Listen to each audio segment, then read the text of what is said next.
Assalamualaikum warahmatullahi wabarakatuh, sahabatku para petani sawit, apa kabar? Semoga kalian selalu dalam keadaan sehat walafiat, amin. Nah teman-teman, apakah kalian mengenal pupuk dolomit?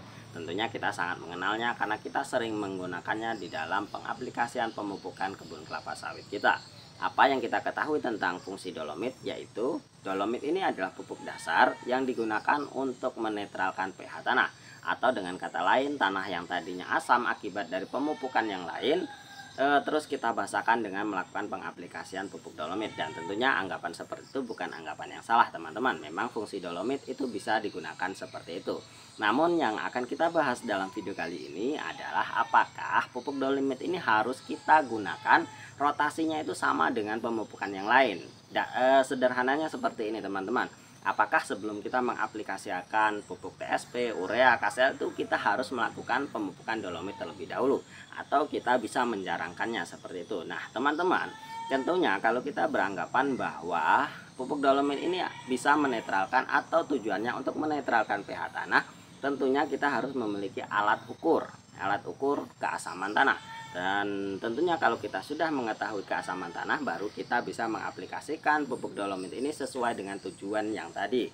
Dan ketika kita tidak memiliki alat pengukur seperti itu, mungkin kita meraba-raba apakah tanah itu memang memerlukan dolomit atau tidak. Dan tentunya itu bisa menjadikan hal mubazir untuk kita.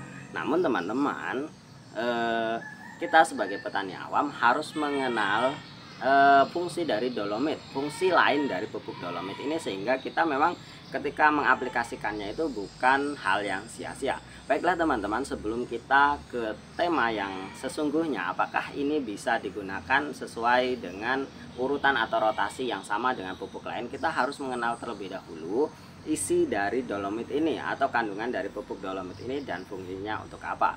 Oke teman-teman, pupuk dolomit ini mengandung unsur magnesium dan kalsium yang lumayan cukup tinggi, yang sangat-sangat dibutuhkan untuk pohon kelapa sawit kita. Dan fungsinya itu ada beberapa hal yang sangat penting, bukan hanya untuk menyeimbangkan pH tanah saja teman-teman.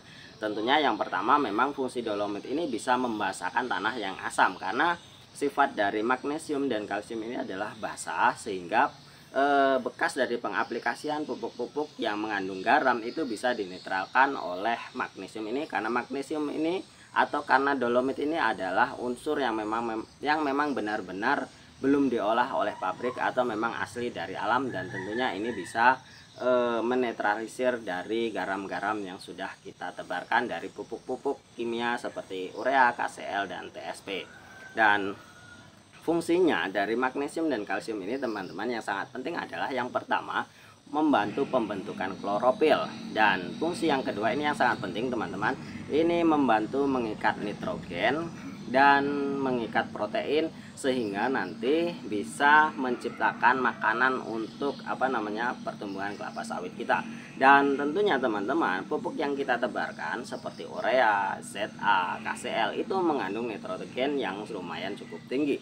Dan ketika pembentukan klorofil itu gagal, maka tanaman kelapa sawit kita atau tumbuhan kelapa sawit kita itu sedikit terhambat dalam pengikatan nitrogen dan protein untuk selanjutnya bisa diserap oleh tumbuhan kelapa sawit kita. Nah dari sini kita bisa mengetahui teman-teman bahwa fungsi dolomit ini bukan hanya untuk menetralkan pH tanah saja, namun bisa juga mengikat nitrogen dan enzim-enzim yang lainnya, sehingga nanti prosesnya perkembangan kelapa sawit kita itu bisa lebih maksimal teman-teman. Dan tentunya fungsi ini sangat penting. Lalu apakah harus kita lakukan pengaplikasian ini sesuai dengan rotasi pupuk-pupuk yang lain? Kalau saran saya teman-teman, ini hanya sekedar saran, itu sangat penting ketika kita ingin memulai pemupukan atau ingin melakukan rotasi pemupukan, kita memang harus melakukan pemupukan dolomit terlebih dahulu, karena sisa-sisa pemupukan yang lalu itu pasti meninggalkan asam atau meningkatkan keasaman tanah, sehingga kita memang perlu untuk menetralkan pH tanah. Namun selebih dari itu, seperti yang sudah saya utarakan di depan tadi, bahwa fungsi dari dolomit selain untuk menetralkan pH tanah juga bisa mengikat nitrogen dan enzim-enzim yang lain yang akan kita berikan untuk kelapa sawit kita dari pupuk-pupuk yang akan kita berikan. Jadi ya alangkah baiknya rotasi pupuk dolomit ini disamakan dengan rotasi pupuk yang lain. Mungkin hanya itu teman-teman, semoga bermanfaat. Terima kasih atas atensinya, selamat mencoba dan semoga kalian sukses dalam bertani sawit. Wassalamualaikum warahmatullahi wabarakatuh.